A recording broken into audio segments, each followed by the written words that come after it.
Suscríbete a nuestro canal TVC Play y activa las notificaciones.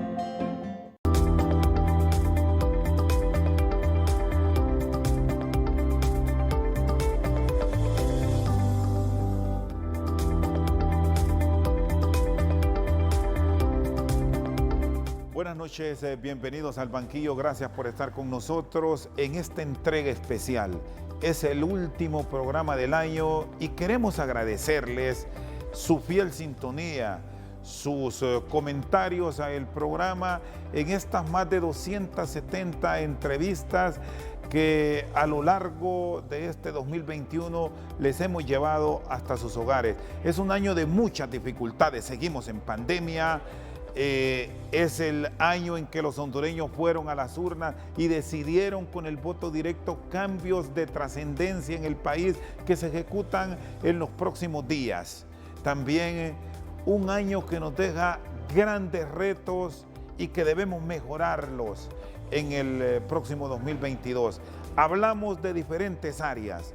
En este recuerdo de algunas de nuestras entrevistas, les presentamos a personas que luchan contra el narcotráfico, hablamos de política y también de los retos que nos ha dejado el COVID. May Vigil, Rixi Moncada y el embajador Jaume Segura nos acompañaron en este 2021. Ustedes, bueno, entraron en acción, en investigación, luego vino el Plan Colombia, se intervino y se apoyó este país del sur.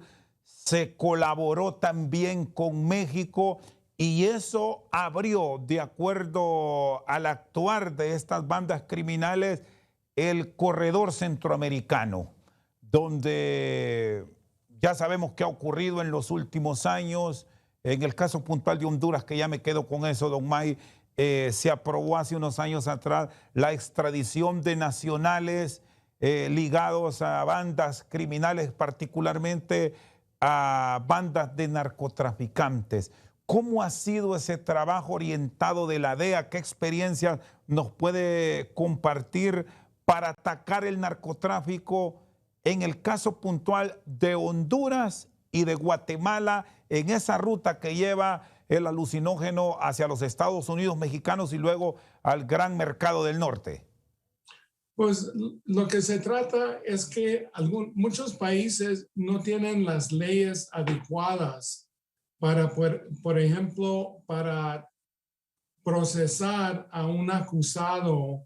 Entonces, nosotros tratamos muchas veces de hacer una acusación aquí en los Estados Unidos basado en evidencia que nosotros estamos desarrollando, por ejemplo, en México, en Honduras, en Colombia, y entonces buscamos la extradición y también se pueden utilizar otras tácticas, pero yo creo que en el caso de Honduras ya se ha visto mucho movimiento, especialmente con la sentencia de cadena perpetua contra de Tony Hernández, el hermano del señor presidente Juan Orlando Hernández, y luego también el narcotraficante Giovanni Fuentes, que se han dado declaraciones de diferentes oficiales en Honduras, incluyendo al presidente Juan Orlando. Entonces, Juan Orlando, en el caso de su hermano, fue nombrado como co-conspirador, aunque no se hizo una acusación formal, pero yo creo, Rosendo, que ahora existe suficiente evidencia contra el señor presidente de Honduras, vinculándolo con el narcotráfico. Hay varios testigos y aquí en los Estados Unidos los fiscales son muy conservadores, pero más tarde o temprano van a analizar la evidencia y lo hacen la acusación formal, y si acusan a alguien formalmente, al 98% van a ser convictos. Sí, estos procesos ¿qué tanta duración tienen para certificarlos como tal, en este caso un fiscal? ¿Y cuál es el apoyo que proporciona la DEA? Sobre todo porque hemos observado, don Mike Vigil, en el juicio de Giovanni Fuentes y en el juicio de Antonio Hernández, que hubo dentro de los testigos participación de agentes del Departamento Antinarcóticos. Sí, porque nosotros normalmente desarrollamos la evidencia, hacemos el caso. Y entonces, como estaba hablando, usamos muchas tácticas, incluyendo trabajando encubierto, utilizando informantes, utilizando personas que fueron detenidos en los Estados Unidos que ahora quieren colaborar. Y entonces la evidencia se va al fiscal federal y ellos revisan toda la evidencia, el archivo, y entonces si ellos deciden que la evidencia es fuerte, entonces presentan el caso a un gran jurado, y el gran jurado consiste de más o menos como 20 ciudadanos y les presentan la evidencia y entonces ellos dicen, ok, pues la evidencia es sólida, entonces vamos a hacer una acusación formal. Lo que es un proceso algo largo, pero los fiscales aquí en los Estados Unidos nunca van a hacer una acusación formal si la evidencia no es contundente. Usted se pasa de un extremo al otro, o sea, usted quiere ya ubicarse y que nos ubiquemos con los televidentes el domingo 28. Sí, porque el pueblo el está domingo ávido, 28, abogada, de saber cómo va a ser esa transmisión, que es una de las más altas responsabilidades que ustedes asumen. Claro, el día de. Y lo entendemos. Si nos trasladamos al domingo 28, estamos seguros que la gente estará lista para ir y ejercer el sufragio.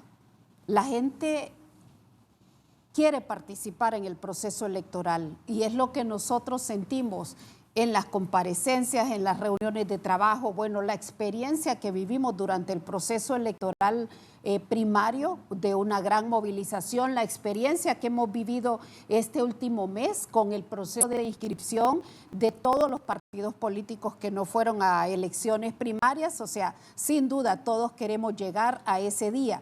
Y ese día, ¿qué es lo que debemos garantizar? De parte del Consejo, que estarán las maletas electorales, toda la documentación electoral, que las juntas receptoras de votos estarán integradas por sus miembros debidamente identificados, que no habrán más credenciales en blanco, que los partidos políticos van a cumplir la ley electoral recién aprobada en el sentido de enviar los listados de las personas que van a integrar cada una de las juntas receptoras de votos. Esta es una responsabilidad compartida. Cerrada la elección, ese día se inicia el escrutinio. Ese escrutinio debe ser público y debe tener un mecanismo de control social. La ciudadanía debe acercarse hasta las juntas receptoras de votos para ser testigo de ese escrutinio. Como el primer dato que se transmite es el dato del nivel presidencial, entonces es el primer escrutinio por ley que se ejecuta. Cumplido ese escrutinio de la papeleta presidencial, ¿cómo deberá funcionar el sistema? Bueno, deberá funcionar una vez establecido en el formato de conteo la cantidad de votos que cada candidato ha obtenido en el nivel presidencial. La mesa o la junta receptora de votos debe proceder al llenado del acta, y una vez que se ha llenado el acta, que se ha firmado y que se le ha puesto el sello de seguridad o el tape de seguridad, se deben desplazar hacia un centro técnico de transmisión donde estará el equipo básico, una computadora, una impresora multifuncional y bueno, todo el resto de aparatos que se requieren para hacer la transmisión. Bueno, es normal que después de más de un año de restricciones a la movilidad, los ciudadanos sientan una especie de explosión de alegría por el fin de estas restricciones en la mayoría de casos, ¿no? Había una gran demanda por volver a tener una vida lo más parecido a la que había antes del virus. Hemos visto imágenes en toda Europa y en todo el mundo de cómo la gente manifestaba esa alegría. Es normal, aunque también hay que hacer un llamado a la prudencia, ¿no? Como decía, no se ha acabado la crisis, ¿no? Hay efectos ya en la vacuna, hay efectos también porque los sistemas sanitarios en Europa se han mostrado especialmente resilientes y han podido dar una respuesta a la ciudadanía, y por tanto la gente empieza a sentirse más segura y los gobiernos están empezando a levantar estas restricciones a la movilidad. Pero hay que ser prudentes porque el exceso de euforia puede llevar a que haya nuevas olas de contagios. Lo hemos visto en algunos países, que se han confiado la gente porque ya habían alcanzado cotas de vacunación considerables y hemos visto que ha habido nuevas olas de contagio. Así que creo que es un ejercicio de responsabilidad hacer un llamado a la población para que, a pesar del levantamiento de las restricciones muy necesarias para la vida diaria y para la economía, a pesar de los avances en la vacunación, la batalla contra el virus no está ganada y por tanto tenemos que seguir cuidándonos, usando mascarilla y todas las medidas de bioseguridad, la distancia, lavarnos las manos, etcétera, porque es muy importante. Esta batalla no se ha acabado.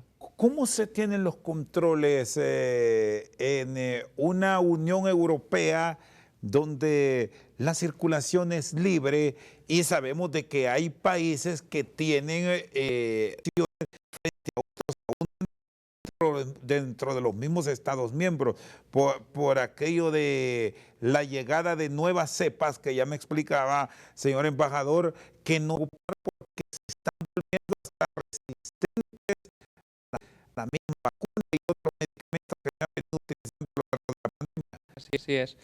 Bueno, la circulación dentro de la Unión Europea, dentro del territorio de los Estados miembros de la Unión Europea es libre, es una garantía fundamental de nuestros ciudadanos, la libre circulación de personas.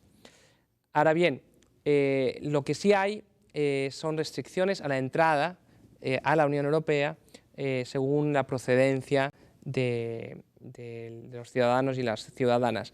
Esas entradas más o menos se han ido estableciendo de manera nacional, aunque siempre coordinada con todos los demás Estados miembros, precisamente para evitar la propagación de estas cepas que en algunos casos se han mostrado más agresivas.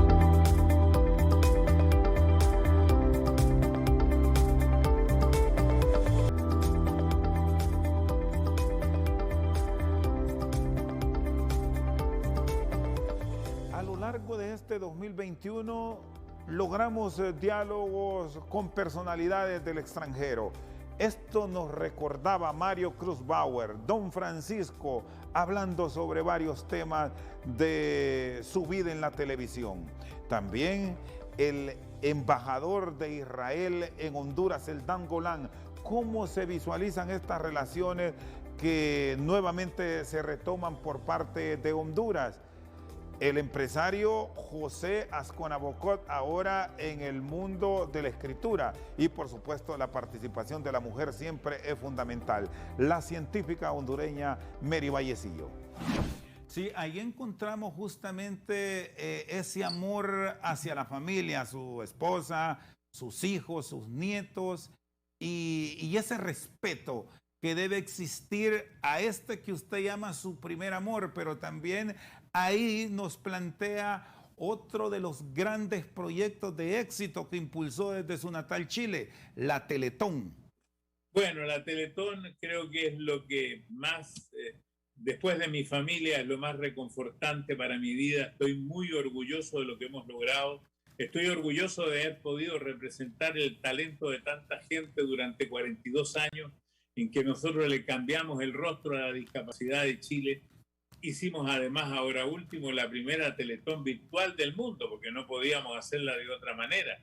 Pero nuestros números son fantásticos. de atender 65 niños, que era el 5% de la población de Santiago, a hoy día, que atendemos el 93%, que en vez de tener una vieja casona en la calle Huérfanos, nosotros tenemos 14 institutos a lo largo de todo el país, que tenemos 1.100 funcionarios, 1.500 voluntarios, tenemos 130.000 pacientes, 30.000 que se están atendiendo y 100.000 ya atendidos. Le hemos cambiado el rostro a la discapacidad en Chile y eso lo hemos logrado porque la gran mayoría de los chilenos han apoyado esta obra y también el Estado en todas sus diferentes etapas con distintos presidentes. Desde que existe la Teletón ha existido este apoyo. Este es un punto fundamental porque esta obra de amor, usted como uno de sus pioneros, se extendió a lo largo de muchas naciones de América Latina. ¿Pensó en su momento que iba a tener tanto éxito? ¿Cómo siente esto hoy, don Francisco? No me lo imaginé nunca me imaginé que iba... Bueno, después yo propuse que se fundara la Oritel, la Organización Internacional de Teletones. Tenemos 16 países que están afiliados. Estos países, cada uno hace su propia Teletón con su espíritu, con sus necesidades y con sus posibilidades, y en general en todas partes ha tenido éxito. Y eso es una satisfacción tremenda que yo llevo dentro. Ahí me menciona usted el rol que debe tener el Estado, porque al final esta es una labor de filántropos que van poco a poco motivando a la sociedad, pero el Estado como el protector del sistema de salud y el bienestar de su sociedad, ¿cómo se debe involucrar? Sobre todo ahora, don Francisco, con los riesgos de la pandemia, que no tenemos esa capacidad, desde luego, de aportar, de donar, pero sí los gobiernos deben jugar papel fundamental para sostener estas obras. Sí, yo creo que el Estado tiene que apoyarnos y ayudarnos a que podamos mantener esta obra. Y yo creo que el Estado va a tener que aportar por lo menos el 40%. Actualmente nuestro Estado está en menos del 20%. Y bueno, y vamos a seguir motivando a la población. La población quiere la Teletón, la siente propia y estoy seguro que la va a volver a apoyar. Doctor, muchos años en el servicio diplomático. Pues no tanto, 17 años y digamos la mitad justamente de la carrera de uno, ¿no? Si la carrera prolonga 36 años, estoy justamente en la mitad. Yo fui el consejero político de la Embajada de Israel en Venezuela. Eso fue mi primera misión diplomática. Yo ingresé... ¿En tiempos de Chávez? En los tiempos de Chávez y lamentablemente me tocaron tiempos muy difíciles, ¿no? Porque casi no tuvimos en aquel entonces relaciones con el gobierno de Chávez. ¿Era más cercano a países con los que Israel no mantiene una relación fluida, el presidente Chávez? ¿Eso limitó acercamiento del Estado de Israel con toda su tecnología y avances a Venezuela, uno de los países ricos de la región por el tema energético? Muy interesante lo que usted está mencionando, porque a pesar de las dificultades políticas que sobrellevamos, de hecho, con el régimen de Chávez, él de vez en cuando, él andaba mucho en cadena nacional, ¿verdad? O sea, pero la cadena nacional de Chávez prolongaba 9 horas. El famoso aló presidente. Sí, hablaba 10 horas consecutivas, una cosa increíble, ¿verdad? O sea, de las 10 de la mañana hasta las 8 de la noche. Y durante esas cadenas nacionales que se llevaban en diferentes puntos, lugares del territorio venezolano, había una vez cuando estuvimos justo en el auge de nuestro choque diplomático, de nuestro choque político, ¿no? Él decía, tenemos que tomar este ejemplo de Israel. Ellos cultivan el tomate en el riego en presión. Ahí vamos a adoptar la tecnología israelí. Y el día siguiente nos echó del país. O sea, el día siguiente ya él siempre admiraba la tecnología israelí, siempre adoraba la tecnología israelí, el emprendimiento israelí, la ciencia israelí, pero era siempre muy crítico con la política nuestra, pues, porque fue aliado de países con los cuales nosotros no tenemos relaciones diplomáticas. Entonces, por un lado, llevaba una línea diplomática muy adversa y por el otro, paralelamente, una línea bien admiradora de los logros del estadista. Bueno, yo pienso de que el proceso de empadronamiento fue más o menos ordenado y sí creo que hubieron algunas deficiencias, ¿verdad? Pero el que está verdaderamente dando problemas es el de entrega. Mucha de la gente, yo no he visto una estadística, pero yo tengo entendido que hay una proporción considerable de gente que se empadronó que no ha recibido su tarjeta de identidad. Y eso sí es un problema, pues, porque esas personas, usted sí las va a dejar fuera de un proceso cuando ellos hicieron lo que tenían que hacer, que se les requirió, o sea, se les requirió, vayan empadrones, bueno, la persona se empadronó, ¿y su identidad dónde está?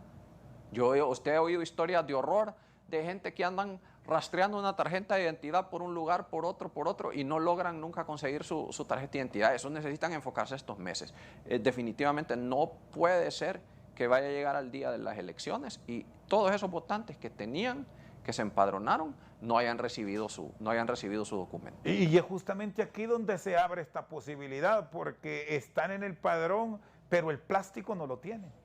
Pues sí, por eso le digo, entonces ahí se abre la puerta a tener que considerar que dejen que la gente vote con la tarjeta vieja, pero eso también abre otros problemas. O sea, están a tiempo ahorita de enfocarse en darle una solución real al problema. No creo que sea tan difícil logísticamente, si se le pone todos los recursos que se necesitan, hacer que estas identidades lleguen a su lugar. ¿Se presta para un fraude o para generar dudas en el proceso acudir a unos comicios generales con dos identificaciones, que no es nuevo, eso ya pasó en el país hace un tiempo atrás, ingeniero?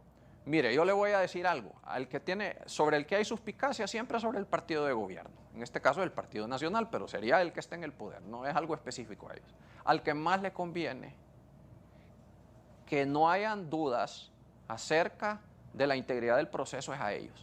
Yo creo que el Partido Nacional ahorita debería estar enfocado, poniendo todo su esfuerzo para que el tribunal, para que se le den las tarjetas de identidad a la gente que le hacen falta, para que se pudiera acudir a un proceso con la nueva tarjeta de identidad únicamente.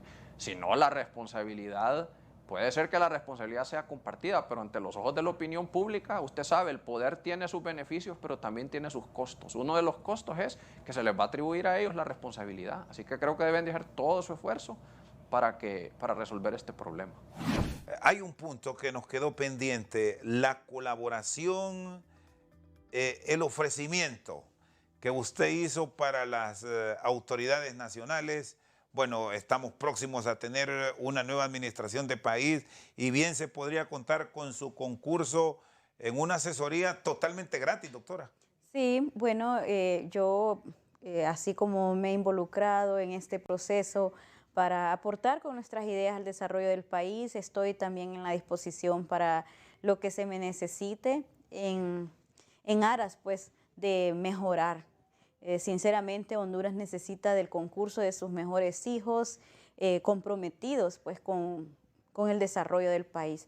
Y yo soy una de ellas, soy una hondureña más que me ofrezco, pues, para lo que se me necesite. Yo lo dije anteriormente en uno de sus programas, sin necesidad de incurrir en gastos conmigo, ¿verdad?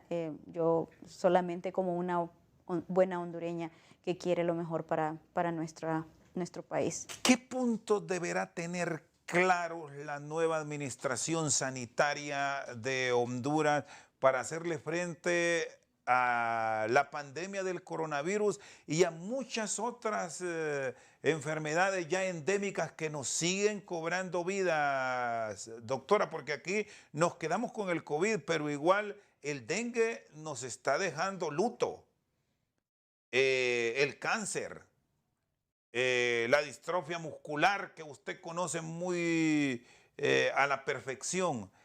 ¿Qué nos recomendaría? Bueno, mire, primero hay que hacer un diagnóstico de la situación del sistema sanitario en Honduras.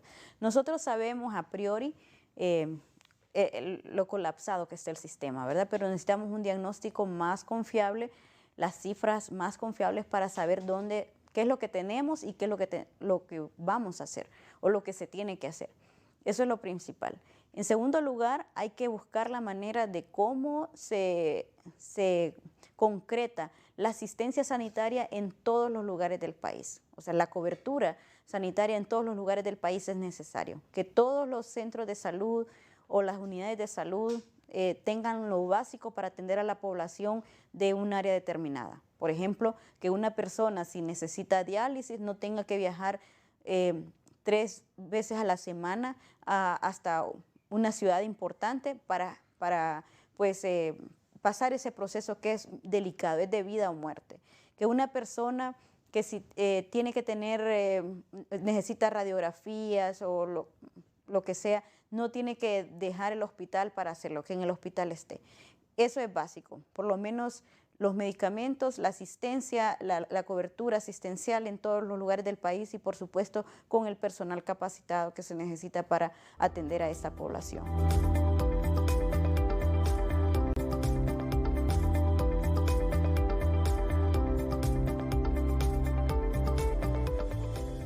En este 2021, la participación de la mujer fue fundamental. Se eligió por primera vez a una mujer para que nos gobierne a partir del próximo 27 de enero. Aprovechamos de dialogar con una financista, Patricia Rebeca Santos. ¿Cómo está la economía de nuestro país y qué le depara a quien seguramente ocupará cargo de importancia en la administración pública en los próximos días? También estuvo en Honduras la expresidenta de Ecuador, la señora Rosalía Arteaga, con quien hablamos temas de la región latinoamericana. Y como la medicina no debe faltar en estos tiempos de pandemia, la genetista Camila Egas compartió con nosotros. En base a los análisis que hacen ustedes, mujeres y hombres de números, y viendo la situación de Honduras, ¿cuándo estaríamos hablando de entrar en una dinámica económica total? Ya en las últimas horas se suspendió la restricción de circular hasta las 10 de la noche. Esto abre mucho más la economía, desde luego con los cuidados para no entrar en contagios masivos. ¿Qué recomiendan? Bueno, definitivamente lo que yo puedo avisorar es que el 2022 es un año de enormes desafíos. Como le digo, si no se completa la vacunación, aunque estemos muy optimistas de que ya un buen porcentaje de la población haya sido vacunada, pues es importante completar ese proceso. Y luego, pues las condiciones de normalidad, imagínense que estaba yo revisando algunas cifras para que nosotros veamos las disparidades también que han quedado más evidentes con esta pandemia global del COVID-19. Imagínense que las cifras presentes indican que las economías avanzadas ya se van acercando a cifras superiores a un 70% de su población ya vacunada. Y estamos viendo cómo se está recomendando una tercera dosis de refuerzo.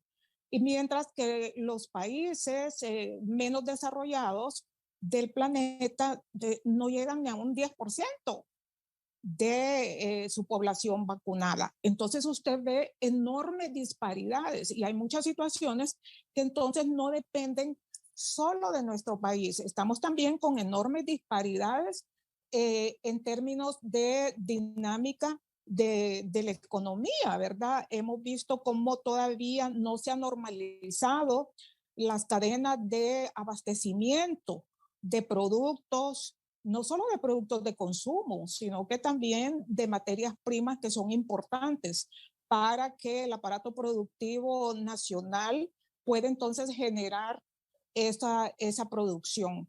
Entonces, hay muchas cosas que todavía tienen un margen de incertidumbre, pero yo considero que sí es supremamente importante que el gobierno que asuma la titularidad del Ejecutivo a partir del próximo año tome medidas de carácter urgente. No podemos, si bien es cierto, hacer revisiones, hacer los ajustes necesarios, sobre todo a esos presupuestos, tenemos que redoblar esfuerzos para recuperar un ritmo de normalidad. ¿Cómo están los costos de este tipo de ensayos, de pruebas médicas? Muchas veces ahí está el cuello de botella, que la disponibilidad puede existir, pero los valores de la medicina hoy en día se han disparado en tiempo de pandemia, doctora. Así es, Rosendo. Bueno, los costos de las pruebas genéticas son accesibles y es importante recalcar esto porque a veces una persona piensa que al no hacerse algunos exámenes se están ahorrando, pero realmente con estas pruebas podemos prever enfermedades y adelantarnos, por lo que al final pienso que a esas personas les estamos ahorrando un impacto emocional negativo bastante importante en un futuro que pueda traer una enfermedad de sorpresa, que la pudimos haber diagnosticado y la pudimos haber adelantado con tiempo. Y por esta razón pienso que la genética ha tenido una importancia a nivel mundial. Sí, ¿qué pruebas son innegociables en genética que usted como especialista ahora mismo recomienda que habrá que practicarse por lo menos una vez por año para el que pueda? Lo interesante de la genética, Rosendo, es que al analizar nuestro ADN, los genes no cambian. Entonces, con una vez que nos realicemos una prueba genética, no es necesario volver a repetirla anualmente, como usted me comenta. Pero sí es bastante importante, les comento, como en los países, como en España y como en Estados Unidos, ya está estipulado, ya es protocolizado, que todas las mujeres embarazadas se realicen un examen prenatal no invasivo. Esto en Honduras todavía no está protocolizado y debemos hablar de la importancia de que el examen prenatal no invasivo lo realicemos a todas las embarazadas, como también el tamizaje neonatal es algo que está protocolizado en la mayoría de los países y en Honduras todavía hay muchas mujeres que sus bebés al nacer se quedan sin este examen tan importante. Entonces, así tenemos muchos exámenes que debemos de llevar conciencia a la población hondureña de la importancia y de la necesidad de que nos realicemos estos exámenes. Me decía que se ha alejado un tanto de la actividad política como tal, aunque hay quienes piensan que esto cuando se ingresó, aunque haya en retiro, es difícil olvidarlo en su totalidad, en sus experiencias con el área de la comunicación. ¿Ha mantenido ese vínculo estrecho o es un retiro para siempre? Sí, yo creo que sí. En el año 98, cuando yo terminé mis funciones, dije no más política y alguna gente no me creyó, pensó que yo me iba a valer inclusive de mi programa en la televisión, que lo empecé casi inmediatamente para que sirva como una palestra para la política, pero no es así. Además, yo mismo me hice un compromiso de no entrevistar a políticos. Lo lamento por los colegas políticos, pero siento que hay mucho más que decir que solo la política. A veces nuestros países son hiperpolitizados, como que solamente tenemos que estar en torno a la política cuando hay tantas otras cosas. Yo, por ejemplo, en el programa de televisión que tengo hace 23 años, entrevisto a muchos científicos, a muchos educadores, a gente que hace cosas positivas, por ejemplo, a los chefs, a los deportistas. He entrevistado al profe Suárez, al Bolillo Gómez, a Reinaldo Rueda. Mucha relación con Honduras. Vea los entrenadores usted, de Honduras hacia Ecuador y los de Ecuador hacia Honduras. Y un común en los tres en mención. Claro. Colombianos. Sí, y otra cosa, por ejemplo, recién nosotros tuvimos en las Olimpiadas a estas mujeres fantásticas, las que ganaron el levantamiento de pesas, ¿no? Como Neisy Dahomes, pues la he entrevistado hace poquito, la mejor luchadora del mundo, esta chica Yanes. Es decir, súper poderosas las mujeres ecuatorianas, una maravilla, encantadoras. Y además, no solamente es que son buenas en la lucha, yo he entrevistado a Neisy, por ejemplo, que fue la campeona olímpica, la primera mujer campeona olímpica del Ecuador, y que llega además con levantamiento de pesas. Y uno dice, bueno, ¿y cómo es ella en el fondo? Y es una chica con sueños, con ganas de hacer cosas, enamorada. Me encantó entrevistarle. Pero no es que odia a los políticos. No, de ninguna manera. ¿Qué le haría romper el tabú? Es decir, hoy sí me parece que es el momento indicado para tener un diálogo? Oiga, he tenido muchas tentaciones a lo largo de mi vida. Cada vez que hay elecciones en mi país, a mí me llaman o me van a buscar grupos o partidos políticos. Me reía porque en las últimas elecciones para la alcaldía, yo le dije, soy de otra ciudad, pero vivo en la capital. Pues bueno, hubo 5 partidos de mi propia ciudad que querían que yo regrese a ser candidata a la alcaldía de Cuenca, pero había 3 partidos en Quito que querían que sea candidata a la alcaldía de Quito, y siempre tengo propuestas para ser candidata a la presidencia de la República, pero no quiero volver. Yo me siento feliz con lo que hago, y ahora de alguna forma u otra estoy haciendo política internacional, es decir, no estoy peleada con la política, porque ahora estoy aspirando a ser secretaria general iberoamericana, por eso estoy visitando Honduras.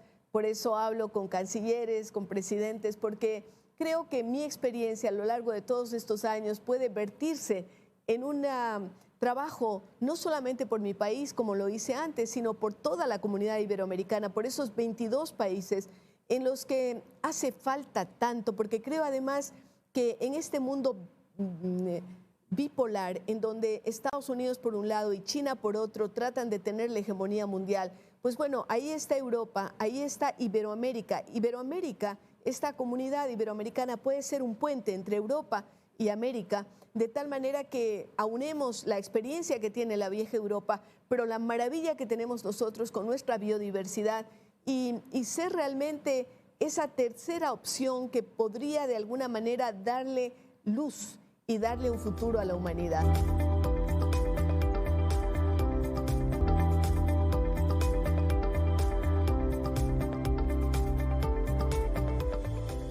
Queremos cerrar hablando con uno de los hondureños más destacados en el mundo sobre el tema de la COVID-19, Sir Salvador Moncada. Y en un año político con quienes ocuparán cargos de relevancia a partir del próximo 25 y 27 de enero del 2022. Jorge Aldana, alcalde electo del municipio del Distrito Central, y Salvador Alejandro César Nasralla, designado presidencial electo. La gente que llega al poder tiene que tener una gran sensibilidad política y tiene que oír lo que el pueblo quiere y tiene que tratar de encontrar las formas para resolver los problemas inmediatos de la manera más eficiente y lo antes posible. Es decir, hay cosas urgentes, por ejemplo. Le voy a dar un ejemplo. Hace unas 2 horas estaba hablando con un médico en Honduras y me decía que para la atención a la pandemia se contrataron un buen número de médicos y enfermeras a los cuales tienen meses de no pagarles el salario y que están muy descontentos. Y eso crea, obviamente, inestabilidad y falta de atención y resquemor en la gente. Ese tipo de problemas inmediatos como ese, y ese es un solo ejemplo, son las cosas que hay que tener sensibilidad para ir resolviendo. Y obviamente un programa amplio, un programa grande, un programa muy bien diseñado, un programa que explique, es importante. Es importante porque sirve como marco de referencia, pero el marco de referencia es una cosa y las acciones concretas inmediatas son otra. De tal manera que eso es la parte de la sensibilidad política que es necesaria en este momento para que el pueblo empiece a ver rápidamente que tomó la decisión correcta de votar por quien votó. Sí, cuando han pasado estos problemas y pasa en el área educativa, en el área de la salud, solo para quedarnos con estos sectores muy sensibles, doctor Moncada, hay quienes piensan en que si la cabeza falla, hay error en lo demás. ¿Es lo ideal pensar en que la autoridad sanitaria de Honduras debe ser un hombre o una mujer con conocimiento de salud, que igual debe pasar en el área educativa, en el sector infraestructura? ¿Cuál es la visión que usted tiene de esto? Yo creo que obviamente en cada área un experto es una persona que tiene más posibilidades de ver los problemas de su propia área. No entiendo, por ejemplo, cómo un profesor, y sin hablar mal de un profesor, puede llegar a ser ministro de Relaciones de Salud, por ejemplo. Es mejor tener un médico que efectivamente tenga experiencia en el área y que pueda efectivamente ver la parte táctica, la parte estratégica, que conozca lo que está haciendo. Algunas veces sucede, y eso sucede con frecuencia, que hay gente que tiene el suficiente talento para moverse de un área a la otra fácilmente, y que puede efectivamente contribuir en varias áreas al mismo tiempo. Pero lo mejor es efectivamente tener un experto en cada una de las áreas. Sí, bueno, decía un buen amigo suyo, el profesor Rafael Pineda Ponce, gobernar es cosa seria. Esto no es tarea de chabacanes ni de holgazanes. Hay que estar dedicado permanente a esta actividad, sobre todo cuando el mandato del pueblo ha sido tan contundente. Nosotros ya pues hemos pedido un permiso en el canal de televisión que trabajamos para podernos dedicar a la campaña los últimos 2 meses, y justamente ahora, luego de la elección, también para poder estar dedicados todo el tiempo a atender los problemas de la ciudadanía y a buscarle solución. Nosotros queremos, siendo humanizar la gestión pública. O sea, un alcalde, un diputado, un presidente no debe por qué verse lejano del pueblo. A mí me dio un enorme ejemplo un amigo que ya no está con nosotros, Paquito Gaitán, amigo suyo también, alcalde eterno de Cantarranas. Una vez que nos invitó para su toma de posesión, la última toma de posesión que tuvo, luego de compartir ahí en el acto público que hizo, salió caminando a tomar café, a sentarse ahí en la plaza pública, a saludar a los niños de la esquina. Y yo dije, si algún día Dios me permite ser alcalde, quiero ser como Paquito. En el sentido de mantenerme cercano, con los pies en la tierra, sin dejar de compartir como uno todos los días lo hace, Chendo, porque es la única manera que usted se puede mantener. Es como el periodista, pues. Es un periodista que se aleja del pueblo, no va a informar con veracidad y no va a informar tampoco con el conocimiento de la carne propia. La única manera de poder nosotros tomar decisiones certeras, correctas, valientes, es estar de cerca con el pueblo, conocer ahí en carne propia lo que se está viviendo, lo que se está sintiendo, y que también la gente tenga oportunidad de decirle si uno está equivocándose, pues porque tampoco en este momento es cuando sobran los que dicen que todo está bonito, que todo lo hace bien, que todo está macanudo, que usted es más lindo, el más hermoso. Este momento es de estar con mucho mayor humildad, con mucho más compromiso y sobre todo con los pies bien clavados en la tierra. Porque la gente dice, bueno, este es locutor deportivo. Yo fui gerente de una compañía durante 6 años, de otra durante 2 años, y en el canal, en Televicentro, yo trabajé en funciones administrativas en las cuales yo podía recomendar gente. De hecho, toda la gente que me acompaña es recomendada en deporte, casi toda, es recomendada mía. Yo no recomiendo a una persona que es incapaz. O sea, el hecho de que una persona esté dentro de una institución, pero no tiene capacidad, yo soy el primero en decirle, póngase en línea, llegue temprano, esfuércese, trabaje, porque de lo contrario lo tenemos que sacar. Entonces yo no puedo engrosar el aparato gubernamental con recomendaciones, porque no soy yo el que va a tomar las decisiones. Las decisiones las toma Xiomara Castro a nivel de las diferentes instituciones. Pero yo no voy a recomendar a una persona que no es capaz, pero sí voy a recomendar a personas que, aunque no sean del Partido Salvador de Honduras, tengan las capacidades. Por cierto, hay un decreto que recién tomó vigencia para dejarlo, muchos dicen amarrados, con empleados dentro de la administración pública que estaban por contrato y ahora pasan a tener permanencia, limitando en parte la posibilidad de que ustedes como gobierno ofrezcan esta oportunidad de trabajo a sus simpatizantes. ¿Qué piensa de ello?